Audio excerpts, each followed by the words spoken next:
मेरी राय में कोई भगवान, कोई अल्लाह, कोई गॉड एग्जिस्ट नहीं करता। पहली रिपोर्ट जो यूनिवर्सिटी ऑफ ऑक्सफोर्ड की रिसर्चर है ओलिवेरा पेट्रोविच, ये इन्होंने जब छोटे बच्चों पे रिसर्च किया, वो बताती है प्री स्कूलर्स जो होते हैं वो 7 टाइम्स मोर लाइकली टू से गॉड क्रिएटेड देम। यानी जब उनसे पूछा है तुम्हें किसने बनाया, तो वो कहते थे गॉड ने बनाया, छोटे बच्चे। एक और ये बॉर्न बिलीवर्स बुक है जस्टिन बेरेट की, जो पीएचडी स्कॉलर है, वो बताते हैं अपने इसके अंदर कि बच्चों के लिए क्या चीज है नेचुरल, कि वो नेचुरली बिलीव करते हैं कि कोई क्रिएटर है। अब हमारा नेक्स्ट पॉइंट है आर्ग्यूमेंट फ्रॉम फितरा, नेचर से, इंसान के नेचर से, फितरत से आर्ग्यूमेंट। ये क्या है, मैं आपको 5 अलग अलग रिपोर्ट्स बताऊंगा। ये पांचों रिपोर्ट्स में क्या चीज आई है, जैसे ये पहली रिपोर्ट जो यूनिवर्सिटी ऑफ ऑक्सफोर्ड की रिसर्चर है ओलिवेरा पेट्रोविच, ये इन्होंने जब छोटे बच्चों पे रिसर्च किया, वो बताती है प्री स्कूलर्स जो होते हैं वो 7 टाइम्स मोर लाइकली टू से गॉड क्रिएटेड देम। यानी जब उनसे पूछा है तुम्हें किसने बनाया, तो वो कहते थे गॉड ने बनाया, छोटे बच्चे। और यानी बाकी बड़ों के कंपेयर में ज्यादा 7 टाइम्स ज्यादा चांस छोटे बच्चों में, जब उनसे पूछा है तुम्हें किसने बनाया, तो बोले गॉड ने बनाया। ये पहली रिपोर्ट। सेकेंड रिपोर्ट देखते हैं। ये रिपोर्ट के अंदर आप देख रहे हैं कि infants have natural belief in God, यानी नेचुरली वो बिलीव करते हैं गॉड में। हाँ। और थर्ड रिपोर्ट हम देख रहे हैं, ये डेवलपमेंटल साइंस की एक रिसर्च पेपर है, रिलीजन इज नेचुरल। इस रिसर्च पेपर के अंदर आया है जो येल यूनिवर्सिटी के डिपार्टमेंट ऑफ साइकोलॉजी के पॉल ब्लूम ने किया है। पॉल ब्लूम ये अपने रिसर्च पेपर में बताते हैं, बोलते हैं कि 2 की aspects of religious belief in designer and belief in mind body dualism are natural to young children. यानी कहते हैं यंग बच्चों में जब रिसर्च किया, चेक किया, तो देखे कि बिलीफ इन अ डिजाइनर, बोले कि एक डिजाइनर तो है, वो डिजाइनर ने डिजाइन किया तो बना, तो ये नेचुरल चीज है किसके लिए, छोटे बच्चों के लिए। एक और रिसर्च पेपर ये सेज जर्नल्स के अंदर है, डेबोरा केलेमिन इनका रिसर्च पेपर है। वो कहते हैं, उन्होंने बताया चिल्ड्रन आर इंट्यूटिव थीइस्ट, यानी कि इंट्यूटिव यानी कि इंट्यूशन के बुनियाद पर वो बिलीव करते हैं गॉड में। तो वो क्या बताती हैं कि 6 to 10 ईयर ओल्ड को उन्होंने लेके स्टडी किया, 6 to 10 ईयर ओल्ड, तो देखा कि इनके अंदर एक नेचर में एक रियलाइजेशन है कि उनकी आइडियाज के कॉजेशन नॉन ह्यूमन कॉजेशन, यानी क्या, वो नेचुरली से बिलीव करते हैं कि चीजें डिजाइनर ने डिजाइन किया तो बनी। एक और ये बॉर्न बिलीवर्स बुक है जस्टिन बेरेट की, जो पीएचडी स्कॉलर है, वो बताते हैं अपने इसके अंदर कि बच्चों के लिए क्या चीज है नेचुरल, कि वो नेचुरली बिलीव करते हैं कि कोई क्रिएटर है। क्यों? क्योंकि जब इंसानों की तरफ देखते हैं तो ये इंसान कैंडिडेट नहीं लग रहे हैं कि ये इंसान ने कायनात को बनाया, ये इंसान ने यूनिवर्स को बनाया, ये इंसान ने बनाया। तो देख करके बच्चे नेचुरली बिलीव करते हैं कि children are natural born believers of what I call natural religion. अब ये सारी रिसर्च से क्या पता चल रहा है कि छोटे बच्चों में एक नेचुरल बिलीफ और इंक्लिनेशन होता है कि वो गॉड में एग्जिस्टेंस में बिलीव करते हैं। यानी कोई उनको सिखाया ऐसा नहीं है, उनके बड़े होते हैं, हो सकता है एथियस्टिक है, लेकिन वो बच्चे फिर भी बोलते हैं कि गॉड ने बनाया। तो मोहम्मद सल्लल्लाहु अलैहि वसल्लम की एक हदीस यहां पे हम लोगों को याद आती है। मोहम्मद सल्लल्लाहु अलैहि वसल्लम ने क्या फरमाया, कुल्लु मौलूदिन यूलदु अलल फित्रा, हर बच्चा पैदा होता है फितरत पर, प्योर नेचर पे पैदा होता है। फअबवाहु युहविदानिही व युनस्सिरानिही औ युमज्जिसानिही, उसके माँ बाप उसे यहूदी बनाते हैं या नसरानी क्रिश्चियन बनाते हैं या जो मजूसी बनाते हैं, मैगिन। तो हम क्या देखते हैं कि ये क्या मामला है, बच्चा पैदा होता है प्योर नेचर पर। अब यहां पे हमारा आर्ग्यूमेंट क्या है कि ह्यूमंस में एक इनेट टेंडेंसी है, नेचुरल टेंडेंसी है कि वो गॉड में बिलीव करते हैं, एक हायर पावर में बिलीव करते हैं नेचुरली। और this इनेट tendency is best explained by the existence of God who created humans with this natural inclination. यानी ये जो टेंडेंसी है, इसका बेस्ट एक्सप्लेनेशन क्या है, इसका बेस्ट एक्सप्लेनेशन ये है कि उन्हें बनाया है गॉड ने, जो इंसान के अंदर इस नेचुरल फितरत, इस नेचुरल टेंडेंसी के साथ गॉड ने बनाया। Therefore the universal and natural tendency to believe in God is evidence for the existence of God. ये यूनिवर्सल है और नेचुरल है, ये यूनिवर्सल यानी पूरी दुनिया में है और खुद से आती है चीज, ये दलील है एग्जिस्टेंस ऑफ गॉड की। अब मैं इसको कनेक्ट करूंगा एक सेकेंड पॉइंट से, द सेल्फ एविडेंट ट्रूथ। अक्सर क्या होता है जब इस टॉपिक पे बात होती है, तो जो लोग बिलीवर्स इन गॉड है वो गॉड के एग्जिस्टेंस के प्रूफ देने लगते हैं कि देखो हमारे पास ये प्रूफ है, यूनिवर्स को देखो, जमीन को देखो, दुनिया को देखो, अपने तक देखो, हंड्रेड्स ऑफ प्रूफ। लेकिन सही बात क्या है, हमें उनसे प्रूफ मांगना चाहिए कि तुम कहते हो गॉड नहीं है, तुम्हारा प्रूफ क्या है, क्यों, वजह है। देखो, एक चीज होती है जिसे कहते हैं सेल्फ एविडेंट ट्रूथ। जैसे मिसाल के तौर पर पास्ट, कल आप कहां थे, एक मिसाल साकिनाका में थे। अब क्या आप श्योर हो कि कल था? श्योर हो ना? इसका क्या प्रूफ है? अंडरस्टूड। अभी कल आप थे, या 1 साल पहले आप थे, या 10 साल पहले भी आप थे, ये अंडरस्टूड है। मतलब इसका कोई प्रूफ देना नहीं पड़ेगा कि मैं प्रूफ दे रहा हूं। प्रूफ किसको देना पड़ेगा? अगर कोई आके बोले कि कल था नहीं, आप दुनिया में कल थे ही नहीं।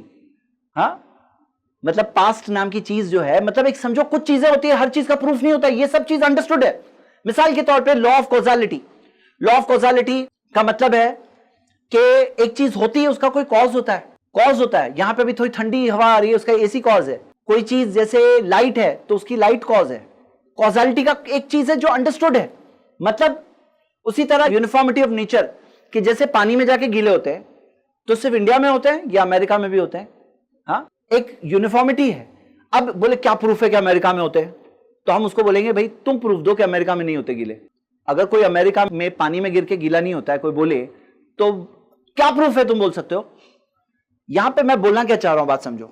बात क्या है ना कि कुछ चीजें होती है जिसका प्रूफ नहीं दिया जाता, वो अंडरस्टूड है, वो सेल्फ एविडेंट है, वो जाहिर है, वो वाज़ेह है, वो क्लियर है। उसमें कोई अगर उसके खिलाफ जाए तो उसको प्रूफ देना होता है। लेकिन अभी कोई भी चीज को यहां पे नहीं ला सकते। मिसाल के तौर पर आपके पास दिमाग है, इसका क्या प्रूफ है? अंडरस्टूड है। ये सब जो अंडरस्टूड चीजें होती है, इनके अंदर आपको 4 क्वालिटी दिखेगी। 4 क्वालिटी दिखेगी। जो भी ऐसी सेल्फ एविडेंट ट्रूथ्स है ना, इनके अंदर 4 क्वालिटी दिखेगी। नंबर 1, वो पूरी दुनिया में मिलेगा। यानी कि वो ऐसा नहीं कि सिर्फ एक जगह पे मिल रहा है, इंडिया में मिल रहा है, मुंबई में मिल रहा है, एक पर्टिकुलर एरिया में मिल रहा है, वो आपको पूरी दुनिया में मिलेगा। नंबर 2, उसको सिखाने की जरूरत नहीं है, अनटॉट। मतलब मिसाल के तौर पे कोई चीज होती है ना जो सिखाई जाती है, कोई चीज हो जो अनटॉट होती है, तो ये जो सारी जो सेल्फ एविडेंट ट्रूथ है ना, अनटॉट मिलेंगे आपको। मतलब कोई आके आपको सिखाया गया आज तक कि पास्ट है, दिमाग है आपके पास, चाहे तुम्हारे अंदर दिमाग होता है, ये अंडरस्टूड बात है। मतलब अनटॉट है, समझता है एक इंसान कि दिमाग है मेरे पास। अच्छा, रियल हो आप? ये सब रियल है? मैं ऐसे पर्सन से बात कर चुका हूं जो बिलीव करता है ये सब रियल नहीं है। बोले ये सब ख्याल है, ये सब ख्याल में हो रहा है मेरे, मैं बिलीव करता हूं ये रियल नहीं है। तो उनको कितने प्रूफ देना पड़ा कि रियल है। और हमारी स्ट्रीम में भी ऐसा एक पर्सन आया था एक दिन हम लोगों की स्ट्रीम में, जो कह रहा है दुनिया रियल नहीं है, ये सब ख्वाब चल रहा है। मैं बोला ओके, तुम ख्वाब में मुझसे बात कर रहे हो? बोले हाँ, ख्वाब में बात कर रहा हूं। तो ये चीज का प्रूफ देने की जरूरत है। आप लोग क्या बिलीव करते हैं? रियल हो रहा है, ये सब कुछ रियल है, प्रूफ देने की जरूरत है? हाँ, दे सकते हैं प्रूफ, उसका प्रूफ है, बहुत सारे प्रूफ है हमारे पास, लेकिन प्रूफ देने की जरूरत नहीं है। हाँ, जरूरत नहीं है। तो यहां पे क्या है? अनटॉट। Number 3, natural. यानी कि नेचुरल तौर पे इंसान के अंदर ये सोच आती है कि ये सब रियल है, कॉजालिटी। मतलब मैं बताना क्या चाह रहा हूं, ये सब जो यूनिवर्सल ट्रूथ की 5 मिसालें आपके सामने है ना, ये सब मिसालें, ये सब के सब नंबर 1 आपको यूनिवर्सल मिलेगी, पूरी दुनिया में मिलेगी। इसको किसी ने सिखाया नहीं, ये नेचुरल मिलेगी। हाँ, और इंट्यूटिव। इंट्यूटिव यानी कि कोई चीज का सबसे सिंपल, सबसे कॉमन सेंस वाला एक्सप्लेनेशन मिलेगा। मतलब एक होता है ना, घुमा फिरा के आदमी कंफ्यूज हो जाता है, फिर मान लेता है ओके। नहीं, ये सब जो मिलेगी ना, ये सब सबसे सिंपल बात यही है। मतलब ये घुमा फिरा के किसी कोई समझ गया ऐसा नहीं है, ये रियल बात जो होती है ना, वो सब सिंपल होती है।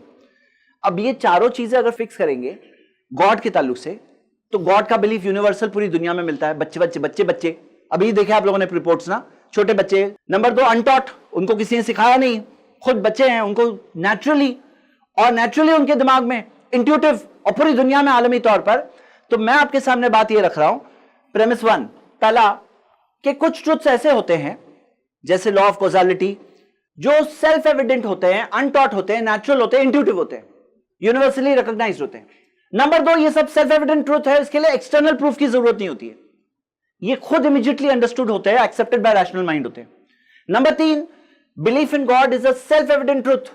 गॉड का बिलीफ जो है ये खुद एक सेल्फ एविडेंट ट्रूथ है, क्योंकि ये भी नेचुरली, इंट्यूटिवली ह्यूमंस में अक्रॉस कल्चर्स, टाइम, सिचुएशंस ये आता है। और नंबर 4, कि इसी वजह से belief in God like other self evident truths does not require proof. यानी बिलीफ इन गॉड को प्रूफ की जरूरत ही नहीं है, हमें प्रूफ देने की जरूरत ही नहीं है, क्योंकि ये वाजे सेल्फ एविडेंट हकीकत है। अगर तुम ये हकीकत को नहीं मानते तो तुम्हें बाकी सब सेल्फ एविडेंट ट्रूथ को भी नहीं मानना होगा। और हुआ ही है ये कि जैसे मैं जो सैंपल से बात किया हूं, जो कहते हैं कि मैं रियल हूं, मैं बिलीव नहीं करता हूं, वो लोग एथियस्ट होते हैं। पहले एथियस्ट होते हैं, गॉड का इनकार करते हैं, फिर होते होते होते होते जब सेल्फ एविडेंट ट्रुथ का इनकार कर दिए, एक दिन उनको लगता है कि मेरी खुद की वजूद की रियलिटी की क्या प्रूफ है। ऐसा भी होता है। हाँ, ये पूरा एक बिलीफ सिस्टम है बाय द वे। तो मतलब अगर तुम गॉड में बिलीव नहीं करते तो बाकी सब सेल्फ एविडेंट ट्रुथ में कैसे बिलीव करते हो? फिर तो वो, अगर वो सब में बिलीव करते हो तो गॉड में बिलीव करना होगा। फिर कोई इसका इनकार करे तो उसको प्रूफ देना होगा। तो यानी कि ये एक चीज है, ये खुद एक गॉड के प्रूफ में से एक प्रूफ है। कुरान की एक आयत पढ़ के हम लोग आज के लेक्चर को खत्म करते हैं। क्वेश्चंस के लिए वक्त रहेगा थोड़ा। अफिल्लाहि शक्कुन, क्या तुम्हें अल्लाह के ताल्लुक से शक है? क्या तुम्हें अल्लाह के ताल्लुक से शक है? फातिरिस समावाति वल अर्द, आसमान और जमीन का इब्तिदान बनाने वाला, उसके ताल्लुक से तुम्हें शक है? Are you in doubt about him? हाँ, तो अल्लाह ताला ने सवाल पूछा, जवाब भी नहीं दिया। यानी कि अंडरस्टूड बात है कि तुम कैसे शक में हो ऐसी चीज के ताल्लुक से, इतनी वाज़े हकीकत के ताल्लुक से तुम शक में कैसे हो सकते हो? जैद भाई जी, अभी जब हम स्लाइड देख रहे थे आर्ग्यूमेंट में कि इन जो अपना इन्नेट टेंडेंसी जो है, जो गॉड के बिलीवर्स में, बच्चा भी बिलीव करता है कि गॉड है, तो वो कहते हैं कि इन्नेट जो टेंडेंसी है उससे मच बेटर जो होती है वो एक्वायर्ड टेंडेंसी होती है। जो बाद में जो लोग सीखते हैं, इन्नेट तो बाय बर्थ आ गई उसके पास, एक्वायर्ड जो है बाद में उसने अपनाया है। तो उनका एक आर्ग्यूमेंट ये है कि इन जो एक्वायर्ड टेंडेंसी है is much better than innate tendency. उसका एग्जांपल ऐसे देते हैं कि जैसे हमारी बॉडी में इम्यूनिटी है, दो टाइप की इम्यूनिटी, इन्नेट इम्यूनिटी और एक्वायर्ड इम्यूनिटी। तो acquired immunity is much better than innate immunity. तो वो बोलते हैं कि जो इन्नेट इम्यूनिटी है वो तो बस है कि नाम के लिए, असल जो हमारी इम्यूनिटी वो एक्वायर्ड है। उसी तरह जो बिलीफ जो है हमारा एक्वायर्ड टेंडेंसी जो आता है वो रियल बिलीव है as compare to the innate tendency. ये आर्ग्यूमेंट है जी। देखिए यहां पर हमारा जो ये आर्ग्यूमेंट है कनेक्ट हो रहा है उसके नेक्स्ट आर्ग्यूमेंट से। कौन सा नेक्स्ट आर्ग्यूमेंट? कि कोई चीज दुनिया भर में है, अनटॉट है, इंट्यूटिव है, सिंपलेस्ट एक्सप्लेनेशन है, ये चीज मैच हो रही है ऐसी 50 और चीजों से जो हम बिलीव कर रहे हैं। अगर हम इसमें बिलीव नहीं करेंगे फिर वो 50 चीजें जो हम बिलीव करते हैं, जो यूनिवर्सल ट्रुथ है, जिसके बेसिस पे हम लोग बिल्ड करके आगे बातें करते हैं, दुनिया में जीते हैं, वो यूनिवर्सल ट्रुथ को भी हम नहीं बिलीव कर पाएंगे। क्योंकि दुनिया चलती है इस तरह से। किस तरह से चलती है कि कुछ चीजें बेसिस ली जाती है फिर उसके ऊपर बिल्ड किया जाता है। अगर आप वो बेसिस को ही क्वेश्चन कर दो तो आपकी पूरी दुनिया गिर जाएगी।